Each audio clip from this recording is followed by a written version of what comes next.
Good evening from Logansport High School, and the DeSoto Parish 2026 football season is upon us. We are here in a complete stadium, ready to roll this year for 2026, and the Jamboree is upon us. And so with me tonight, I've got three of the best in the business. Kevin McGee, the head Tiger here at Logansport High School, Coach Dennis Dunn, the head of the Griffins there, North DeSoto, and the head Wolverine over in Mansfield, Coach Daryl Barbay. Thanks for joining us tonight, gentlemen. Boss, thank you for having us. Appreciate you having us. Absolutely, absolutely. So, sitting in a finished stadium here, Coach McGee, for the first time, whole campus finally complete. What's it mean to you as a Logansport Tiger to see it all done? Obviously, you know, we have a lot of pride in where we are and what we have now. I guess I'm looking back at it, you know, over years you have this idea of what you want, and I guess to see it come full circle and finally be completion, it's just this feeling of satisfaction that it's finally, you know, we don't have orange flagging and cones everywhere, and we're having to adjust something or move around, and just being able to have a normal school year and a normal football season. Yeah, so I mean, you coached through the whole build, and really it's been a 3 or 4 year when you look at it, a little bit here, a little bit there, and so finally just being able to focus on football has to feel pretty good. Yeah, we've been under construction for some sort since 2018 when we built the facility here. So we've been working around a lot of construction and people and just issues, and then you have COVID, you throw all that into it. I think in my mind that's probably the biggest, the worst year, you know, as far as preparation. But yeah, not having to, you know, fix things on the run all the time and temporary lights and all the adjustments to be able to have some normalcy, I think it'll be good for our people. Well, congratulations to you, and thank you for all of the work that you and the whole team out here has done, administration. It's not been easy because we've had plenty of challenges, but certainly makes you feel good that you know, the finished product is here. And you know, this is Dale Morvan Field, a special guy in your life and mine, and to a lot of people here in DeSoto Parish, but specifically Logansport. And just curious, what's it mean to you to run your kids out on a field that carries his name? Well, just to know that, you know, obviously Coach Morvan is special to a lot of people. Obviously me in particular, he coached me, you know, he's like family. And he gave so much to this community, invested here, and he's still here, and he's still trying to contribute. And he's going to fight down to the last second to get everything that he can possibly get for us. So just being able to give back to him something that I think he earned wholeheartedly means a lot to me. Yeah, just to see his vision kind of come to life. And Coach Dunn, I know you and Coach Morvan have ran against each other, and you know, y'all's both passed. And so what sticks out to you about Dale Morvan? And well, Coach Morvan certainly is a legend on the field, and you know, the record speaks for itself. But I think Coach Morvan, more what he did off the field, in my mind, going way back when I was first at Evangel, we had a pretty heated, intense rivalry going there in those early days. And what I remember about Dale Morvan in those days was his ability to unite a community, and not just a community, but cross community lines and really bring communities together. A little bit of vision, a lot of passion, and a whole lot of determination made this thing possible. And I mean, you're looking at somewhere in the neighborhood of 30 million plus that has been added to this campus in the last 6 or 8 years. And he was a catalyst of that, and thanks to the community here that supported the bond, that was a bulk of all of that. Well, and I wanted to reiterate that too. I mean, it's the people here that just continue to vote in. Every time we bring something up, they support us, they support the kids, they understand that this is, you know, this pretty much fuels our town. Yeah, it's a huge testament to small town football. Absolutely. And how impactful what happens between these lines and in these stands on Friday night impacts the school and the community. And so just thank you guys for leading that charge every day. And of course, thanks to Dale Morvan for having this vision. There's no better place for us to start the football season out in DeSoto Parish than here in Logansport, as I said, in a finished house. So Coach Barbay, I know you didn't know Coach Morvan as a coach. From a Texas legend to a coaching legend here in Louisiana, you know him maybe as a board member, and just let me say this. I listen to stories all the time. I've been part of football my entire life. I grew up in it. I was in a household. I love football. I don't care what state you're in. The thing that makes football and really just athletics so awesome is it not just Logansport. Every town, if you go across this little state, if you go across that big state, when you start traveling there, every little town has a story like that. Yeah. And I'm saying, when you get good coaches, people that are passionate, that care, they change lives.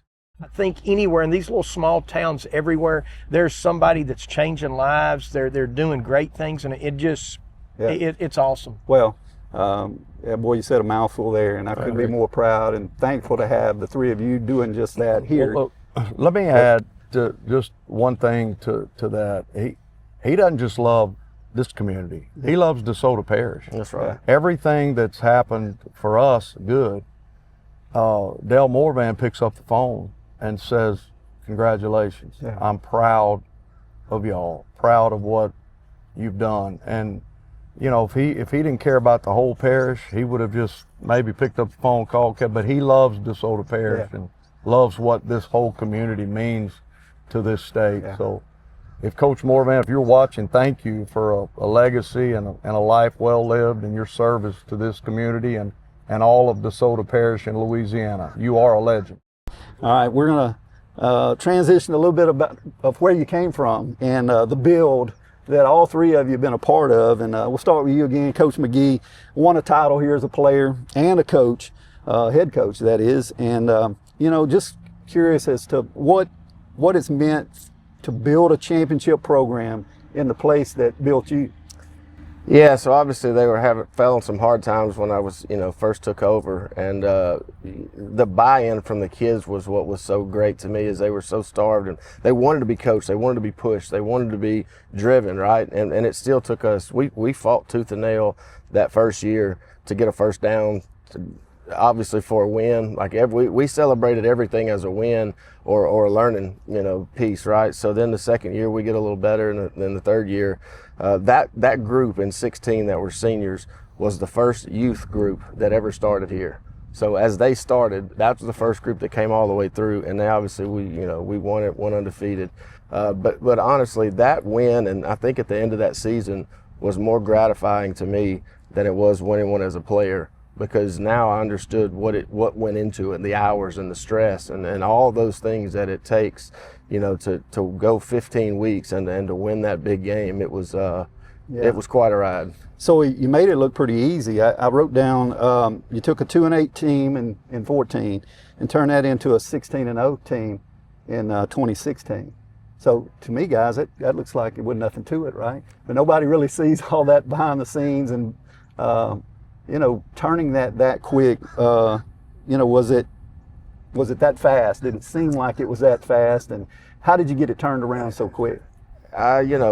Quick's an easy word. Those were a long 3 years, and from in the summer, we got it approved so we could run a bus every morning to, putting the parking brake on, knocking on doors, dragging kids out of bed, putting them on the bus, bringing them up here, feeding them, working them out, practicing, feeding them lunch, and taking them home. And we did that day after day after day until it came to be a way of life. Yeah. And I always felt like we had to completely change the mentality of the kids to what they expected of this program.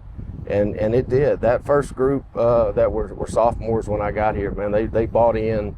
And now those guys and I are really close, and we still stay in contact, and all those kids are really successful. And I think that's a testament to the work ethic that they put in as to what now they're doing after high school and college. Yeah.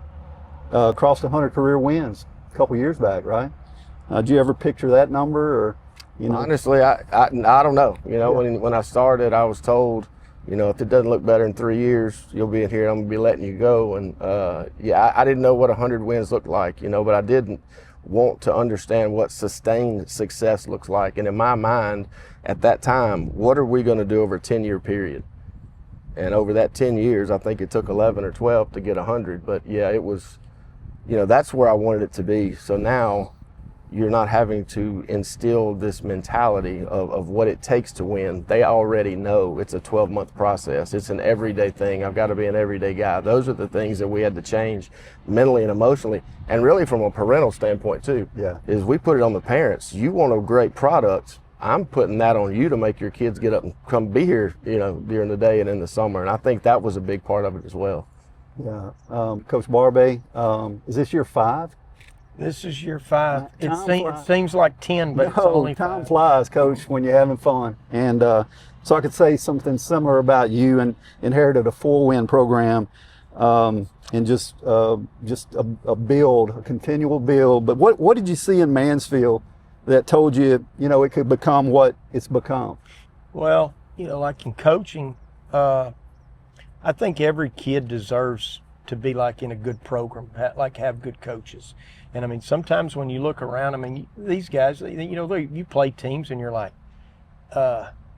those guys should be better. They should be. And, for whatever reason, some aren't. When I took the job, I interviewed and stuff, and I mean, I didn't know a lot. A lot of people said, there was good talent and stuff, but, you don't know until you really get there and you kind of put your finger on it and see what's going on. And we've been really blessed, since we've been there. The schedule, it was tough. Yeah. When I first got there, I mean, we inherited a schedule that was not very pleasant. And but like Kevin's saying, when you get kids, when they're not used to winning, it just takes a while. You have to, you're not recruiting kids in. You have what you have. And, I'll say this, I got my butt whooped over here about 4 years ago, and I'm talking about got thrashed, went over there, and I think we got, in the Jamboree, we got hammered by North DeSoto, and I'm saying that's part of it, but I'm saying we didn't deserve to win because, we didn't play very hard. And, you kept working. You just got to keep working and get there. But, as time has progressed and, we've gotten kids and we've won a couple of games and we've gotten a little confidence and stuff. My dad used to always say this, he goes, you may play your butt off and get beat, but you ain't never going to win till you play hard. You know what I mean? And that's what I tell our kids. I said, we may go out here and play as hard as we can. We may get beat. But I said, if you don't play hard, there ain't no chance. Yeah. And I mean, like right now, our kids are playing hard and we have a chance. So, Coach, long storied Texas background, built Jasper into a power. What carried over, what traveled from your coaching philosophy to across the river and to Mansfield? I'll say this, like you were asking Kevin earlier, talking about, hey, a quick fix or whatever, football, 15 weeks, that's just the end result. When football season's over, December, whatever the date is, that's when the new season starts. You go to good programs, they're lifting weights, they are running, they are working January, February, March, April, May, June. I mean, that's how programs are built. My philosophy's always been is, we're a lot different than these guys. We've always been, we're defensively based. We're going to try to be real sound on defense and we're going to run the football. And when I got there, we were so, I hate to use the word bad, we just were. And, if you can run the football and kind of control the clock, at least you can kind of be in the game. And we've tried to get better on defense, and we've been able to get better. And when you can do, don't turn it, you can ask these guys, run the football, don't turn it over, you do this, you do that. I mean, you're going to be in the ball game. It's coaching philosophy. Well, Coach, I think your guys have more than bought in. I mean, a 10-3 season last year, quarterfinal appearance, and certainly building something special there in Mansfield on Kings Highway. That win total just keeps climbing, so that belief continues to build. But one thing that I know you did, and you're a big believer in the weight room, just like these guys are, but I saw the difference in your kids when you brought powerlifting in and used that as a tool kind of in the off season really to build for the main season, so to speak. Our community is turning where the expectations, like when you talk to our kids, I tell them, I said, hey, they expect us to win now. That's right. I was sitting in a meeting today and somebody's like, hey, Coach, you think we'll get to the Dome? And I'm going, 4 years ago, we were just trying to get them on the bus, get to the dome. We're just trying to get to the bus, get to Logansport, you know. I heard a wise man once said, and he's sitting between you guys, but he said you build a monster that eventually tries to eat you. That's exactly right. It And definitely did that. you guys are experiencing that. You've experienced it before, but That is really it's a good 100% problem to true. have. You know, Expectations can get you. Yeah. So, Coach Dunn, just storied past and just all kind of accolades. I think 9 state championships. Did I get that right? I think so. Evangel. At Evangel, turned that into a national power, national championship, and then a couple stops at LC, the artist formerly known as LC, Louisiana Christian University, which we've got some the DeSoto alums down there, I think, playing for the Wildcats, and just bringing that program to prominence, and then doing it a couple other stops, and then bringing it to North DeSoto. What did you see in North DeSoto, and what did you think you could build there? Well, when I left Shreveport to go to Louisiana College, that's been 20 years ago. So when I left Shreveport and would drive through Stonewall, it was a little blip on the radar screen. Yeah. But I kept coming back through recruiting, and I kept looking at these facilities going up and seeing the Haynesville Shell explode in the area and houses being built all over, and I'm like, dang, I grew up 7 miles from here. I think this thing has an opportunity to really explode. And anytime you find a community that's hungry for success and hungry to build something very special, I think you can go in and you can prime the pump, so to speak. Yeah. And I think North DeSoto and Stonewall was ready for something very special. Yeah. And I think both these guys would attest to this, that, building a championship culture is all about people. And then you decide what your expectations and standards are going to be, and then you hold people accountable to those expectations and standards, beginning with myself, your coaches, and then the players. So kids have to know that Coach McGee, the standard for him is right here. Yeah. And I better meet that standard. If I don't, then I'm not going to have a chance to be successful. I think what we've done in North DeSoto is get those kids to believe that. They absolutely believe. They know what the standard is. They know what the accountability process is. And, Coach Saban says it all the time, and I think we all pick up on it, To be process driven is to be championship driven. The results take care of yourself. What did I do today to help me have a championship mindset? And did I hold myself, first of all, as the head coach, did I hold myself to the standard? And did I hold everybody else to the standard? And then we can go lay our head on the pillow at night and say the process was taken care of today. Then Friday night, the results take care of themselves. So that's what's happened at Stonewall. Yeah, well, you talk about the word culture, and that is kind of the catchy term and the buzzword right now. But I think about like the culture that y'all been a part of creating at North DeSoto really transcends programs. I mean, you've got quite a championship program going there in several sports with baseball, softball, wrestling. Cheers, track and field. You have boys and girls track, every year. It's contagious. So one of the things that's been special about what's happened at North DeSoto is everybody's stayed. Everybody's gotten on board. Nobody cares about who gets the credit. Nobody's out there saying, look at me, patting, let me get attention. Everybody's deflecting and deferring credit to other people, and that becomes contagious too. And that starts with the kids. And it starts with the coaches, but then it's contagious with the kids, and the kids start deferring the credit, and and I think that's the kind of culture that can breed championship. All right, so before we shift to our next segment, I want to give a shout out to Ivan Smith Furniture, Adam Sepulvedo and the team. They're in Mansfield for our set here tonight, and another shout out to Peyton Dufour, our communications coordinator at DeSoto Parish Schools. He's responsible for setting all this up, and he's kind of the straw stirring the drink behind the camera tonight. So thank you, Peyton, for all you do for DeSoto, all the social media posts, all the emails, all the comms that go out from our office. Peyton's the man, and so thanks to him, and thanks again to Ivan Smith Furniture there in Mansfield for supporting tonight's show. Let's shift to the work since December. You guys alluded to that, in our opener, but Kevin, when the season ended last year, a great season by the way, but to your standard, I know like maybe one more step, but another quarterfinal appearance, in a season where your division pretty stacked at the top, and beat a strong Welsh team right here in the second round. That was a shootout, barn burner. But everybody thinks back to that day, and when folks walk in the stadium on Friday night, they're going to think about that time and not think about the work that's been done since December. So what was the first thing that you and your staff said, we've got to go to work on this?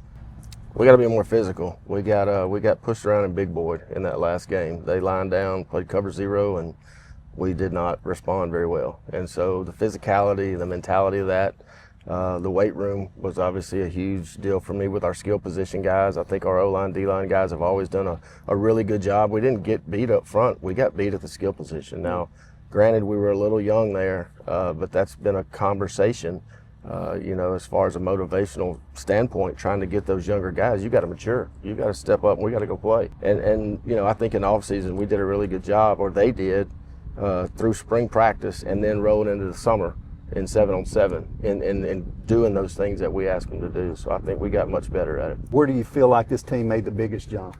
I think we got much better at throwing the football around, much better than we have. I will say in the past few years now, we are kind of playing to the hand that we're dealt right now. Yeah. And that's lucky for us. I mean, a lot of these kids I've coached since they were in flag football, so we've kind of done the same thing for the past 10 or 12 years. So it's nothing new to them. It's just their maturation and getting stronger and getting faster, and us kind of being on the same page and breaking in some new, skill position player guys that just making those pieces fit the right way. Yeah. Coach Barbay, once again, coming off that tremendous season, best season in over 30 years. We call it in the century. Yeah, there we go. Well, yeah. You're not lying, right? Turn of the century. Yeah. So how do you, as Coach Saban would say, fight against that rat poison, but use that as motivation? We call it Kool-Aid. Yeah. We love Kool-Aid, but just a little bit. Too much make your tummy hurt. So I tell ours, hey, too much Kool-Aid make your tummy hurt. So we did just a little bit. Yeah. I'll say this, what we were able to accomplish was really good. But, right when the season started, that's done with. That's over and done. And I said, you'll be judged by what happens this coming year. Coach Don, 2 trips to the mountaintop now at North DeSoto, and, a 1-score game again, and, lose a lot of kids. But, what do you use from that December day there in the Superdome to fuel somewhat of a new group, at least on one side of the ball, and to really motivate? I know you guys as How coaches good are don't y'all? need Go that. ahead and give us the scouting report right now before next week. We'll get to that. Who's returning? Give me the scout report. Yeah, well, we were not very physical up front in the state championship game. We got beat up front, and anytime you don't win the line of scrimmage, I don't care what you're really doing offensively or defensively, you got to win the line of scrimmage, and we did not in the state championship game win the line of scrimmage. So we really went to work on, talking about physicality and what it means to finish, and the physicality for 4 quarters for 15 weeks. There's a lot of mental toughness that goes into that. So we really turned the we really turned the screws on just being mentally tough. And we do have some big shoes to fill, names that everybody's heard for 4 years. Luke Delafield, Kenny Thomas, all those. Yeah. They've become household names in Stonewall, names that will be remembered forever. But there's been guys waiting in the wings, waiting for their opportunity and waiting their turn. So the names and faces change. The familiar numbers won't be worn by the same people. They'll be worn by somebody else. But the standard remains the same. and there's guys that have prepared and they'll be ready in the moment. Yeah, let's shift to the season ahead, and that's what I think everybody wants to hear about. But you all schedule up. Coach Barbie, you talked about it when you got here. Your schedule was set, and they scheduled up for you.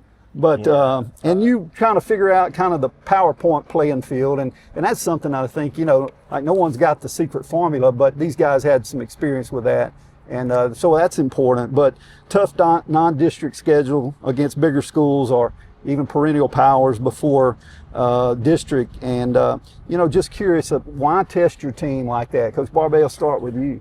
Well, I mean, one, you're looking to just get a measuring stick. I mean, and someone's talking to me like, our best measuring stick's going to be next week. Yeah. I mean, these two guys, we ain't going to play anybody as good as these guys. Yeah. I mean, this will probably be the best team we play the entire year, honestly. Yeah. Kevin, they're probably going to be the best throwing team we'll face probably all year at the end of the day. And, I mean, that'll be a good measuring stick, just kind of see where we're at. That doesn't mean we're going to win, but I'm saying you kind of get an idea of how you are, if you're physical, if you're going to be able to play ball. Coach, what Same thing. I mean, I think it's very pivotal in how you schedule. And number one, obviously winning helps, but the team you're scheduling, can they get some wins down the road? That's right. And because their wins pay dividends for you in the long run. So if you beat a higher classification school like a Natchitoches or Bird, and then you get a 10-point win plus whatever their if they get 6 or 7 wins, that turns out to be a 16, 17-point PowerPoint win for you, and it can pay huge dividends, later on. Well, I've said it since I got here. I don't know if there is a formula, but if there is one, Kevin McGee's figured it out. Because Kevin, he wrote the book. Kevin could start off 0-4 every year, but those guys are going to be ready in the end. And so scheduling up, Kevin, and talk about that and kind of your methodology behind that. I always wanted to figure out what my deficiencies were before the quarterfinals, because that's, in our district and in our league, my first 5, or I want to see weeks 13, 14, and 15. Yeah. If I get beat, I get beat. But those guys are going to go win games, and if, like you said, if I can knock off 1 or 2 of those guys, I'm really setting myself up to get the top 2 seeds, and that's what you want. You want the semifinal game at home. Well, we did that, and we started winning all. We won a bunch, and so in the off season, anybody that I called didn't want to play us, and anybody that called me, I wouldn't really want to play them. So then you end up with a really bad, non-district, which is where we started 0-4, 0-5. And it kind of levels itself out. But yeah, I mean, I want to see where we're at. I need to know what we need to fix. Coach McGee, just let's stay right there. Your slate for this coming year: Manny, Buckeye, Bossier. So we rescheduled this past summer, so the fans are going to see some new names pop up on the schedule, and you've got a couple old familiar with Bossier. You played them before in Red River, but your Delta Charter. Yep, got them back. Got them back. Played them one time on an open date last year. Yeah. Jonesboro Hodge comes into they've been in the district before, or we just played them? We've played them in a non-district several times, and we're super glad they're back in the district, man. He puts together, that guy does a really good job with what the hand, that he's dealt, and he's played at ULM, and he's going to put together a good product, and so that's one I'm kind of looking forward to. So rescheduling year once again. Just curious, with several new faces on the schedule and some of those teams that Coach, you alluded to New Iberia, our fans around not really knowing much about them, but hey, me neither, boss. Tell me one team on your schedule this year that maybe a new team that you're really excited about playing. Maybe not excited about them because they're really going to be tough, but just kind of it brings a little juice somewhere in your schedule. I think the team, when I got here 4 years ago, the team in our league was Manny. Yeah, it was Manny, and they were elite. And then Jess left, kind of had some changes, and last year we'd beaten them 2 years in a row, but the first year it was just they were down. Last year we were in a dogfight at our place and ended up beating them, and I think that guy is a really good coach, and I think they're turning the corner. They're physical, and I mean that to me, that's the measuring stick for us, because it's a close, communities are close, and I mean, you know where Florine is, right? I think you've heard of that. It's right around that Manny area. So I'm saying they're the measuring stick in my mind, and if we can continue to kind of be in there, it's going to be a good ball game. But that's the one I'm always, because that was kind of the top of the threshold when I got here. All right, one team, Coach. You know, everybody's really excited about the Bird matchup. You know, Birds coming to Stonewall.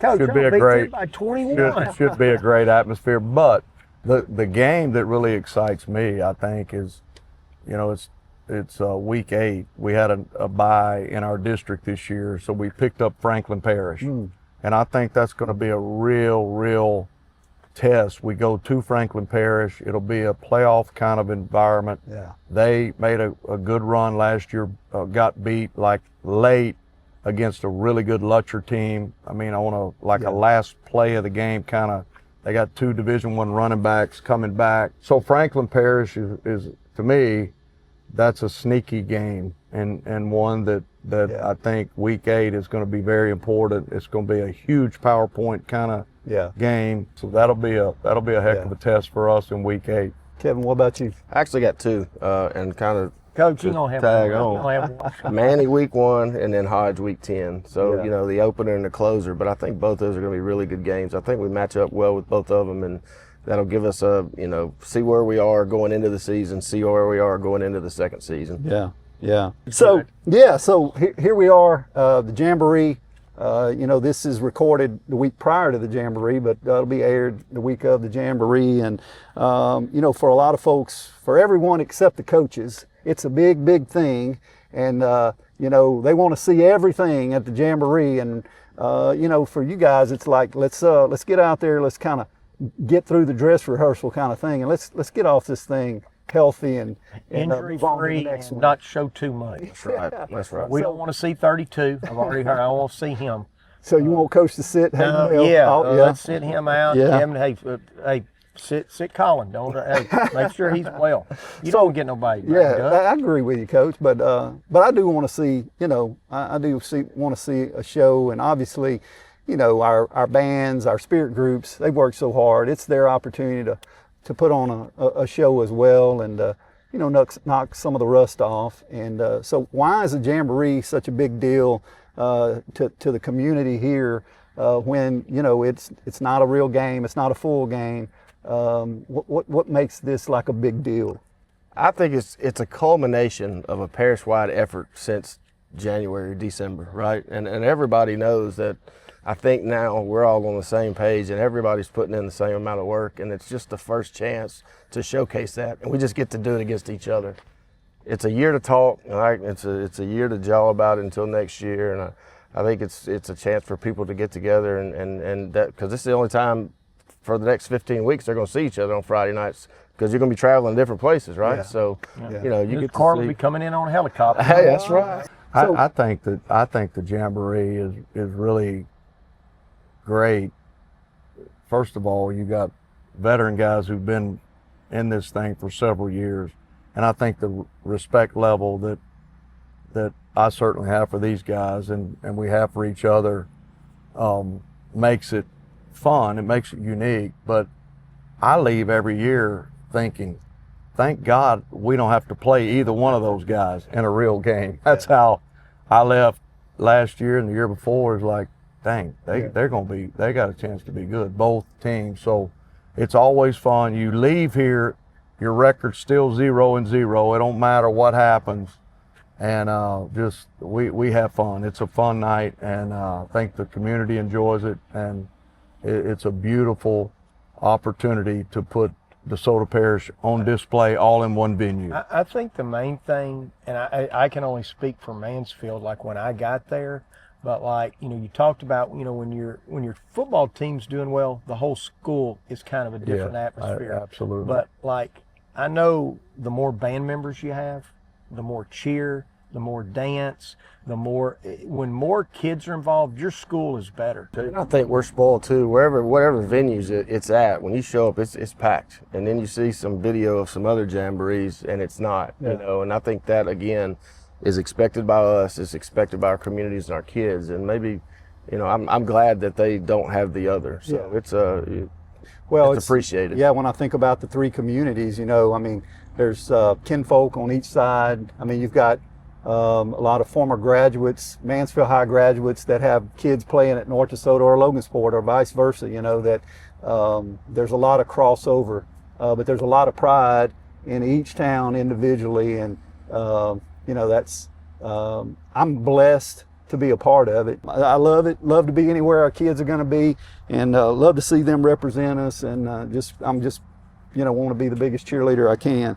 All right, so a little rapid fire. One word for your 2026 team. If you had to pick one word, what's the word? Ours would be family, because we have a really, really close-knit group of kids, and that made it fun for me. Great. Coach Don?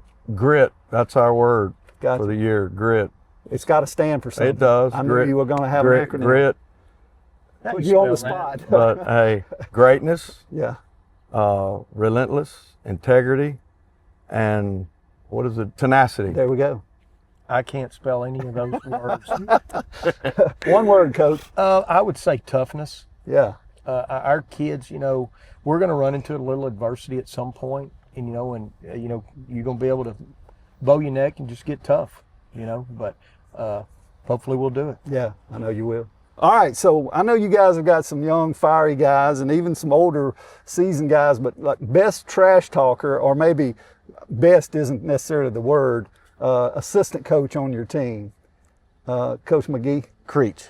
You have to grab him every now and then and say, Well, and I said it was softball too. You know, I was a softball guy. Come on. So, yeah, no, he, you know, quietly, best, right on time. So. During the week or on Friday night? well, we will do both. On Friday night, Bo Oldham. Okay. I spent half of my time on Friday night trying to get Bo Get him Oldham off to shut the up number. and But push Bo it. never gets caught. Yeah. During the week, Logan Morrison, no doubt. Okay. All right. Stewart. Stewart, I think, was banned from a game. Maybe, hey, gets banned and looked at me and goes, hey, you got the defense? I was like, base. We're just playing base. Tackle the guy on the ball. Oh, man. All right, so program guy, DNA kind of guy. If you had to show a stranger one player to explain your whole program, nobody's ever going to see you play. They haven't seen you before, but you had to point out one kid that exemplifies your program. Who's the kid? Colin. Colin McGee. We've already talked about him. Hayden Bell. Yeah. I would say this. We have a kid, Albert. I don't know. He may play a little bit. He may not. And I'm saying, I always say this. It takes kids. You don't have to be a starter to be on a team. You know, you know, to be on a team, it's important to be a role player sometimes. But we have a kid. Hey, he comes to practice every day. He works as hard as anybody. Hey, he may get some playing time, he may not, but I'm telling you, he does everything you're supposed to do. Yeah. And I'm saying that's the kind of kid. That's what it's all about. Just, it's good to have a little fun with you guys, and really appreciate you guys, you know, being with us tonight, and really look forward to a great season, school year. You know, I'm excited about seeing everybody under these lights, and you know, so 7 o'clock next Friday night. This Friday night, this is going to air the week of the Jamboree. Right. So, just some closing thoughts on the season ahead, and any other shout outs that you want to make. I know there's a lot of people with every program that work behind the scenes that do so much, whether it's giving a little money or just doing whatever it takes. There's so many, and I know we can't name them all, but any just final thoughts or shout outs, Coach Barbeck? I'll say this, you know, we have a new principal on our campus, Chris Thomas. I think he goes above and beyond to support us. He is really good for our athletic program. He's good for our kids in our school building. He's been an outstanding hire for us. The other, I know these two gentlemen don't, but like, you know, you and that board and what we have over there as far as facilities and stuff, it's second to none. Yeah. And I mean, it's enabled us to be able to do what we need to do, and I appreciate it. Yeah, absolutely. Well, I want to just echo what Coach Barbay said about the district, you know, and you know, our teams don't just win on the field. Our schools win in the classroom, and that's what makes this a very special parish, because we're one of the top in the state in academics too. So when you can marry the two and be excellent in both, that takes an incredible amount of support from administration, faculty, staff. It across the board, the support is unmatched. And I've been some places, and DeSoto Parish is unmatched in terms of support, you know, both on and off the field. But I can tell you, the guys you go to war with every week, and my coaches, I don't say enough good things about them. And every time I have an opportunity to brag on them, I've got some outstanding young coaches. I call them youngs. I mean, I'm the old guy. I mean, Bo Odom's old, and I'm a lot older than Bo Odom. So, but our coaching staff is tremendous, top to bottom, and just love them so much. And our quarterback club just goes above and beyond the call of duty to support our young men and making dreams come true. So without those kind of people, then you cannot have the kind of success we've all had, you know, over the last few years. And we just want to thank all of you in the community for supporting us and making these dreams possible for these young people. Thank you so much. Yeah, and I'm going to tag into that too. I mean, we talked about it earlier, having a loyal staff. You know, those guys will do anything, spend as many hours, and that's priceless to me, obviously, is having those guys in my corner. And obviously you were the next one. You know, one thing that you said to me that stuck out was when all this was done and everybody finally got off campus and you have everything, you said, now what else do you need? And that to me meant a lot, you know, just from the standpoint of asking, not going, hey, okay, nothing else, right? Yeah. But that it's genuine, and for that I'm very appreciative. Well, you know, my philosophy has always been give you everything you need and some of what you want, which it's hard to do for some of you guys, but and then get out of your way. Hold high expectations, give you the resources, and then don't micromanage. And of course, you don't want me micromanaging anybody's football team. I'm know enough to be dangerous, but no bigger cheerleader than I am, and so I just appreciate once again the work that you do. Maybe we'll drum up a assistant coaches show, and that would be really dangerous because I know some of the characters you guys have. While they love to have fun, you better take 2 nights to get that done. And they do a great job. But they could be sitting in this seat in another district, in another program. You know, they could be head coaches, but for whatever reason they've chosen this time and this place to give unselfishly to you guys' programs and to our kids, and so appreciate that. So there you have it, folks. Coming to you again from Logansport High School. The Jamboree starts 7 o'clock Friday night. We hope to see you Friday night under the lights.